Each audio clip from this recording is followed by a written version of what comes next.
Et sinon, Annie, j'aimerais qu'on ait une bonne petite discussion, toi et moi.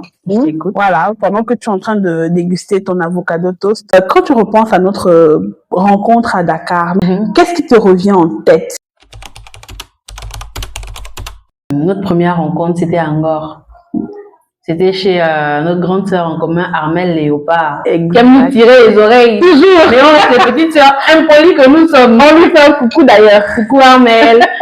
Oui, je t'ai rencontré chez Armelle. Tu devais, voilà, préparer. Oui, faire le repas. Oui, pour un événement chez elle, effectivement. Effectivement. C'est ça. Et voilà, on a passé un bon moment. On a tout de suite connecté, accroché. On a tout de suite accroché. On a passé un agréable moment à braiser le poisson, braiser le poulet sur la terrasse et tout. Et puis voilà, on a rigolé. C'était cool. Franchement, première impression, générosité. Parce que tu m'as laissé tout de suite entrer dans ton univers. En général, les personnes qui sont à la cuisine ne veulent pas qu'on touche, ne veulent pas qu'on abîme et tout. Mais voilà, tu m'as laissé entrer dans ta bulle et voilà, c'était agréable. Bien évidemment, on s'est rencontrés ce jour-là.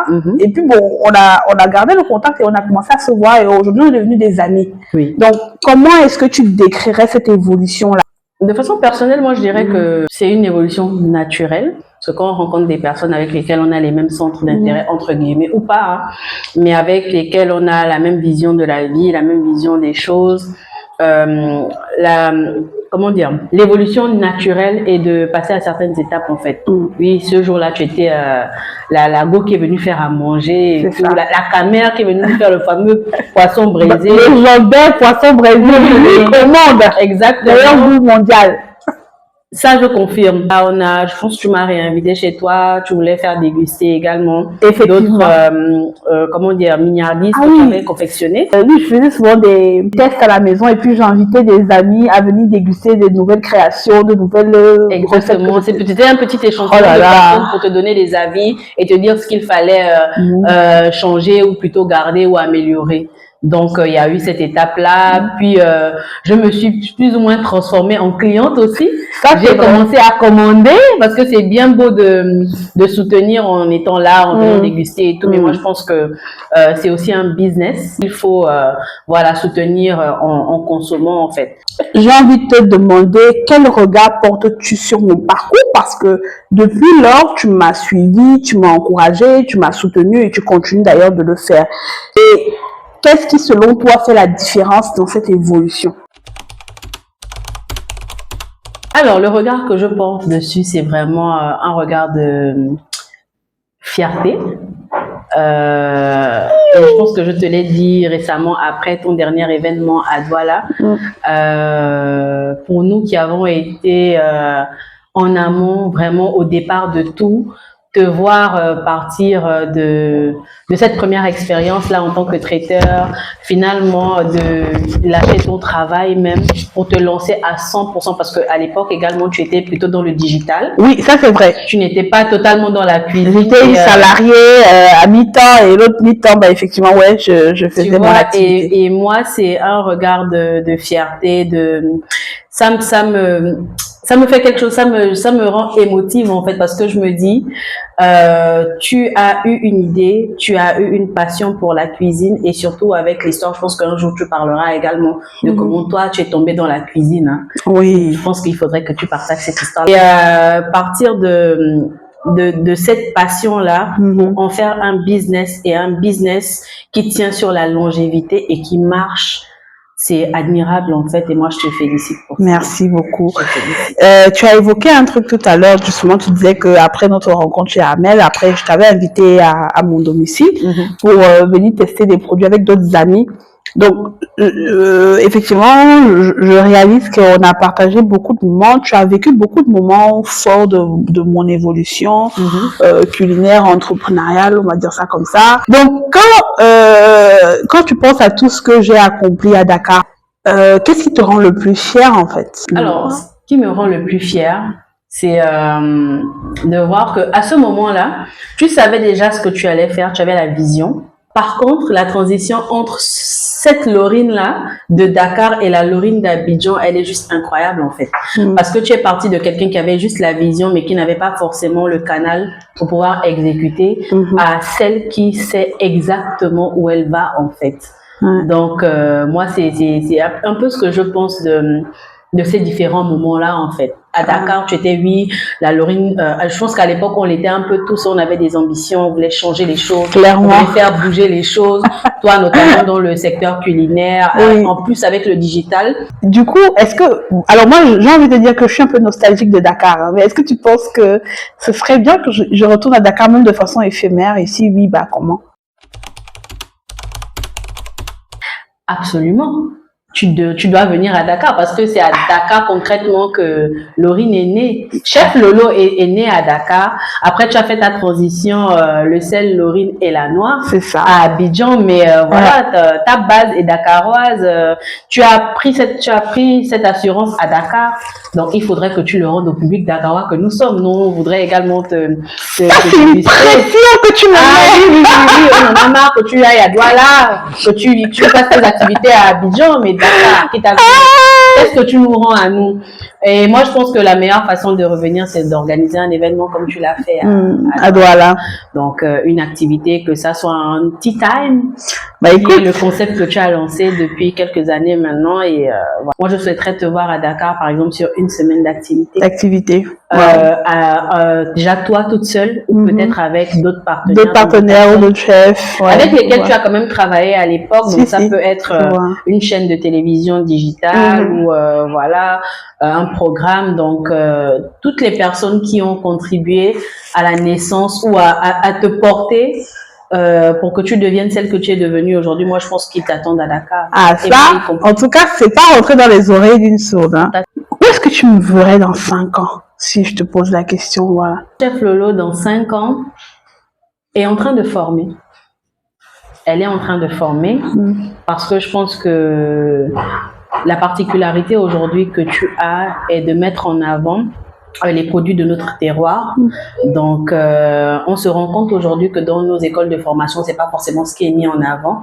Moi, je te vois en train de former la nouvelle génération à introduire ces produits-là dans notre consommation de tous les jours. C'est ça. Là, par exemple, tu m'as préparé une incroyable gaufre à la patate douce. Il faudrait que ce soit des produits qui se retrouvent de plus en plus dans la consommation. C'est en fait ça, comme tu le sais, c'est ça ma mission en fait. C'est-à-dire c'est de démocratiser la consommation des produits de nos terres. Mais surtout, je te vois avec un programme parce que tu sais, moi, la création de contenu, c'est toute ma vie.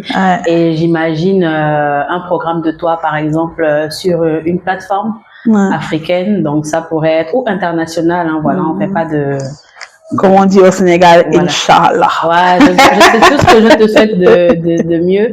Et au-delà de ça également, je te vois beaucoup plus apaisé. Parce qu'on ne s'en rend pas compte, mais aujourd'hui, être entrepreneur, surtout comme tu l'es, ça demande énormément d'énergie.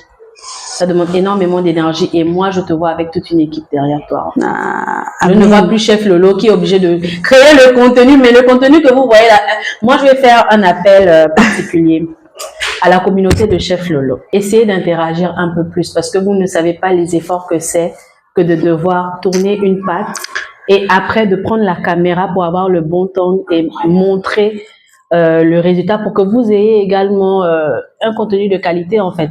N'hésitez pas à liker, n'hésitez pas à commenter, n'hésitez pas à partager, donnez de la force en fait. Elle en a besoin. Donc moi, Chef Lolo, dans 5 ans, elle a toute une équipe à côté d'elle qui s'occupe de tout ça et puis elle est plus stressée à faire ça en fait. Franchement, et puis je cuisine direct, tu vois. Exactement. Je vois comment tu évolues bien dans ta gaufre. D'ailleurs, j'espère que tu apprécies. Ah mais bien sûr. Voilà. Donc, j'adore. Je vais te poser 2 dernières questions et puis te laisser déguster ton plat. Voilà, je ne vais pas trop te retenir.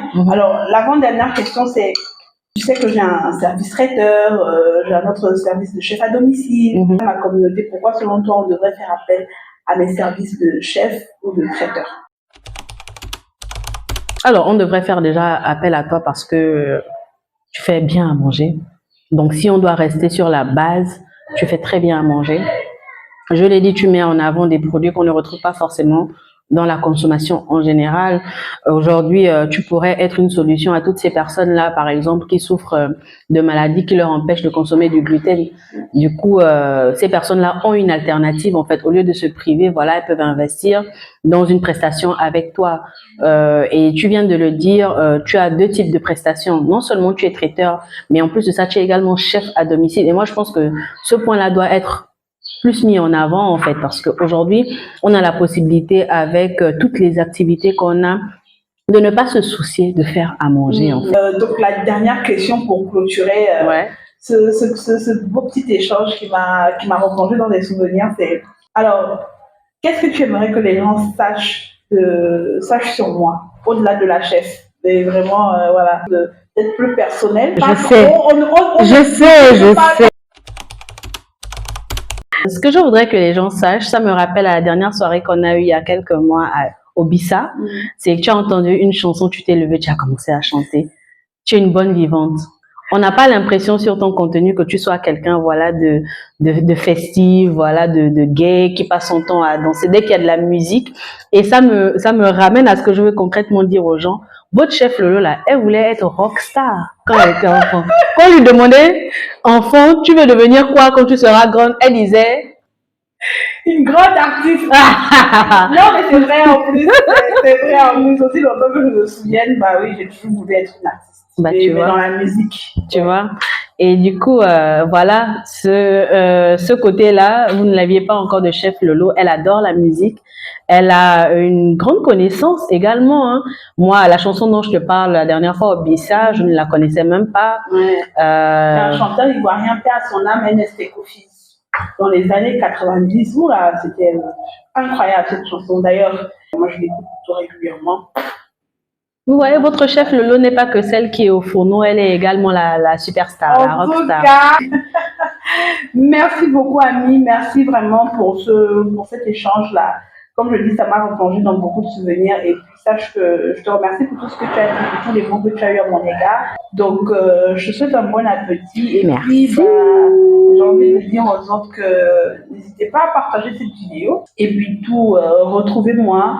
Vous avez mon numéro de téléphone, mes DM sont ouverts si vous voulez que je sublime vos événements à travers ma cuisine et mes pâtisseries. Et n'ayez pas peur, hein, c'est pas cher. Quand vous faites le rapport qualité-prix, c'est incroyable, c'est accessible. Donc, voilà. N'ayez pas peur, venez commander. Exactement. Et ravir vos papilles.